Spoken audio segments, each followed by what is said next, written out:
There we go. Good afternoon. Thanks, everybody, for joining us. My name's Kelly Gosney. I'm the Fraud and Identity Product Director at Equifax, and I'm joined today by my colleague. Hi, everybody. I'm Neil Forrest. I'm Head of Product-Focused Consulting at Sales at Equifax for Fraud and Identity. It's great to meet you all today.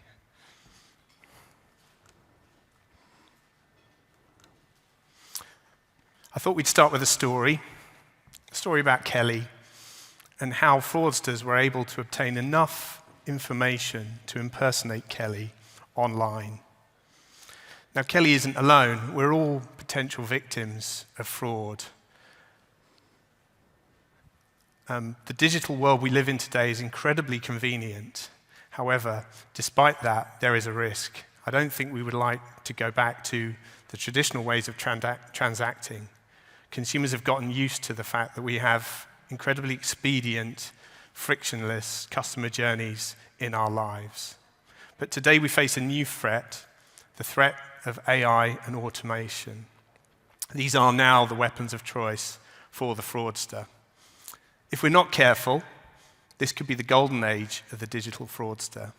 But as companies, we must come together to ensure we have a strong and robust fraud perimeter to protect our businesses and also the consumer, like Kelly. Thank you. So in today's session, we're going to explore the size of the challenge that organizations are facing. We're going to look at where the threats are coming from and how fraudsters are using this information. We're going to look at the different approaches that fraudsters are taking to attack their victims. And lastly, we're going to look at some of the tools that organizations can implement to help stop these fraudsters in their tracks. But before we delve in, let's just have a look at what we mean by identity theft. So according to Action Fraud, identity theft happens when somebody has enough information about an individual to be able to commit fraud. Now, this can include name, address, date of birth, and notably, it can take place whether a victim is alive or if they're deceased. And the size of the problem is huge. CIFAS estimate that it costs organizations £1.8 billion every year. And it's a huge amount, but in all likelihood, the amount is much higher, given that this is based only on reported cases. Many more are likely to go unreported. And of all the cases that were submitted to the National Fraud Database in 2024, identity fraud was the most prevalent. It accounted for 59% of all cases. So it's a huge amount and one that organizations must address. So looking at identity fraud on a global level, account takeover cases rose throughout 2024. We expect them to rise again through 2025. When you combine account takeover and new account fraud losses, you'll see it makes up 2/3 of all financial fraud globally. This is a serious challenge for all businesses to face into today. Threats to our identity come from all directions, from theft of our devices and documents, from phishing, suspicious texts and emails, breaches as a result of cyber attacks and the data loss and exposure that comes thereafter. Scams have been around forever and a day. However, the sophistication through AI in terms of romance scams, investment scams, job application scams, the consumer has to be eternally vigilant. And social engineering, where users part with information that they otherwise would have chosen not to. And as we've seen, the cost to businesses is huge. But it's not just the cost to businesses in the economy. It's what happens to us all as individuals when we're victims of identity theft. From short-term financial losses, from draining bank accounts, maxing credit cards, taking out loans in a victim's name, and all that can have a long-term impact on potential future lending, given that it can affect credit score. And then there's the emotional impact as well. The consequences can be devastating. It causes stress, anxiety, and worry. And that's without thinking about the time and effort it takes to carry out remedial actions for victims of fraud. And the information's been used through stolen credentials, so logging into live accounts. And then once in accounts, taking the information that's been gathered and resetting passwords. So when we've got emails, usernames, and passwords, changing them to a fraudster's name and effectively locking an individual out of their own account. And even without the credentials, the information that's gleaned from other areas can be used to authenticate and to answer security questions. And Neil's mentioned some ways that fraudsters are gaining the information. Another way is through social media mining. So previously, open profiles displayed elements such as the name, date of birth, place of birth, even work history, and that's not mentioning publicly available profile pictures. And many of us will have seen the quizzes online that look innocent and were fun, but actually they're also a threat, given that they were giving away basic information to security questions. So things like, where was your first school? What street did you grow up on? And all of this can be used to access a social media profile. And when the fraudster takes control, they're able to masquerade themselves as the victim, conning friends and family. The problem with social media is that it's low cost and it has a global reach. And it continues to be a problem with emerging technologies, including AI. AI is changing the fraud landscape entirely.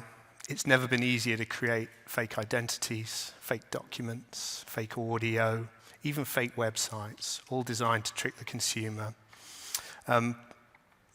Large language models and deep fakes are too strong for a lot of the traditional detection efforts today.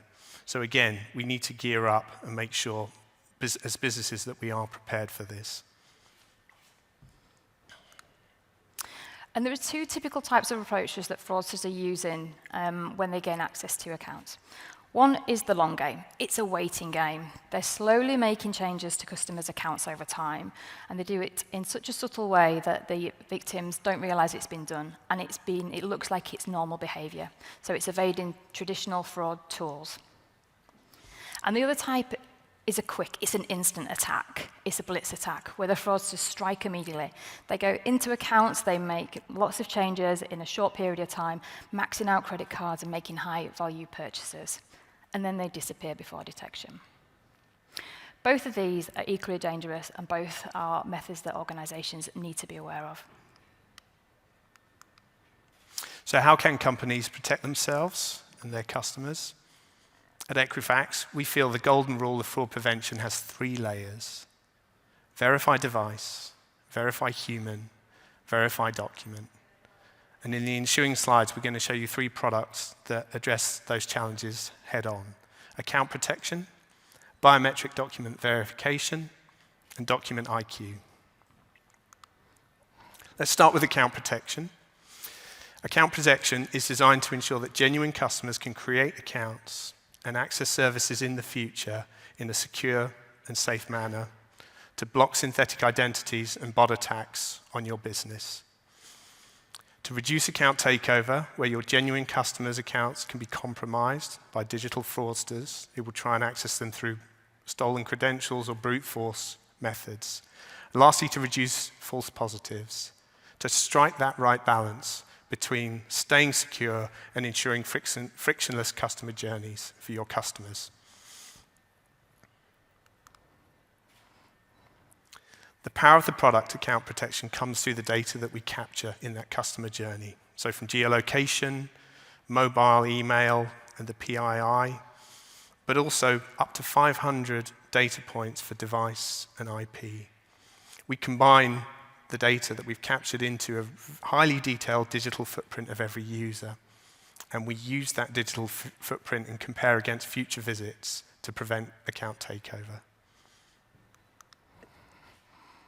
Almost every customer journey today is a digital one within financial services and pretty much every other sector that you can think of.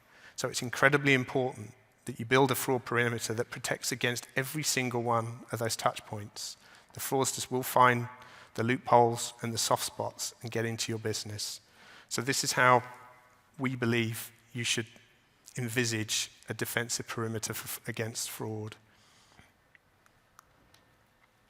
We've been protecting lending journeys and payment journeys across the globe for many years. And so as a consequence of that, we've amassed an incredible data set that we like to call our identity network. What this means is if we've seen a consumer before, and we are certain that it is that consumer, we can, through our digital trust capability, we can let them have a zero friction experience and pass straight through to your service or site. And biometric document verification is another one of those tools that we can implement. Biometric document verification is the process of linking a physical identity document with a person's biometric characteristics. And when done successfully, it provides a high level of trust and can prevent fraud. Let's take a look at the process. So phase one is uploading a photo of an identity document. So typically in the UK, this is a passport or driving license. And it's a step-by-step guide with clear instructions. And the on-screen instructions help a user to get it right first time. And the importance of getting it right first time is that it reduces frustration of a user and also keeps the drop-off rate low. Once uploaded, the document goes through a series of validation checks. The first one is checking the document is valid and is in date. And then the identity goes through an extensive global knowledge database to classify the type of identity that it is. There's a deep learning algorithm that helps to assess the visual elements of the document, and that creates a reliable authenticity score. And any signs of tampering or forgery are flagged at this stage. So, providing it's been authenticated, we've gone to the next stage, which is the selfie. So the selfie, again, guides a user through the journey and performs a passive liveness detection in the background, aiming to get a good quality, sharp photo first time. And lastly, once those two documents are completed, then there's a match. It's an automated biometric comparison, which checks that the individual matches the document. It typically takes place in less than 1 second, and it helps an organization to verify that a customer is who they say they are. Biometric document verification is, it helps to stop fraudsters because it's unique. It's based on biometric characteristics, which are hard to replicate. So for legitimate users, it is a seamless and quick process, especially compared to traditional methods. Okay. So just to remind you of what we said before, the golden rule in 3 parts: verify device, verify human, verify document. If there's one thing that you take away from today's presentation, I'd really like that to stick in everybody's mind. So the final product we're going to cover today, Document IQ, the process of checking customer-submitted documentation for their authenticity. It's time-consuming, it's error-prone, it's something that people aren't especially good at, but it's actually something that machines are remarkably good at. Before we talk about the product in detail, just a quick reminder, the Fraud Act, in terms of document fraud, makes it clear it is not illegal to possess a fraudulent or manipulated document, but it is when you use it in an attempt to defraud. So the most common examples of document fraud, as you can see on the slide here, from no claims discount to proof of identity. It's a very hard thing for companies to police in a timely and an efficient manner.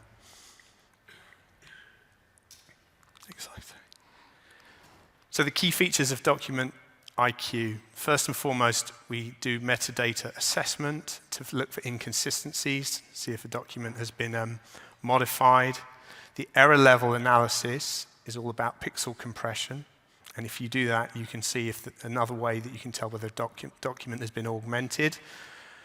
Similarity detection, have we seen this document or application before on another customer journey? The reverse image search is looking against known templates, stock images from the internet. Tamper detection is looking for evidence a document has been, again, altered, photoshopped in any way. And last but not least, the syndicated image matching. So as soon as a Document IQ customer marks a document or image as fraudulent, all the other customers within the syndicate are notified of the existence of that fraudulent document. 2 quick examples. On the left you'll see an insurance claim, customer submitted image, which Document IQ has detected the fact that this image has been manipulated or photoshopped in some way. On the right-hand side, a proof of address or a proof of income submission where Document IQ recognizes the template. It's a high probability that this isn't an official document from either of those entities. So we're calling on fraud experts and specialists in the room to join us to start talking about some of the things that we've discussed today. So firstly, around the speed of potential damage, knowing that it can be a long waiting game or a blitz attack. Thinking about the detection challenges and having a layered approach. And the recovery complexity of accounts when they've been taken over, complex for both the customer and the organisation alike. And to start thinking about the account lifecycle, so from the initial onboarding to registration to logins and ongoing monitoring and transactions, right through to offboarding. And lastly, the time to damage ratios. We need to act quickly. Yeah, as part of this ongoing education and knowledge sharing, Equifax works with its clients in what we call the fraud perimeter workshop. So that's an assessment of your current fraud defenses and perimeter, where we identify opportunities to strengthen those, build in more layers, and effectively just keep that perimeter as robust as it possibly can. Okay. That's it. Yeah, you can connect with us on the stand. We're really happy to take any questions that you have now, but thank you very much for your time.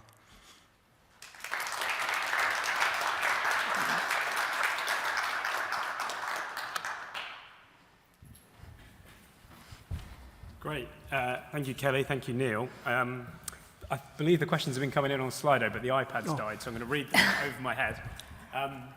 Top one there. What's one emerging fraud tactic you think organizations are unprepared for? What do you think, Kelly? Nicely passed over. I have a few thoughts, Yeah, but so many. Go on. I think what we're witnessing is the fact that fraud can start in one industry sector and finish in another. So, for example, we saw a typology recently where new-to-country migrants to the UK, their identities were being cloned. Those identities were then being used in sort of setting up basic credit files in a telco context.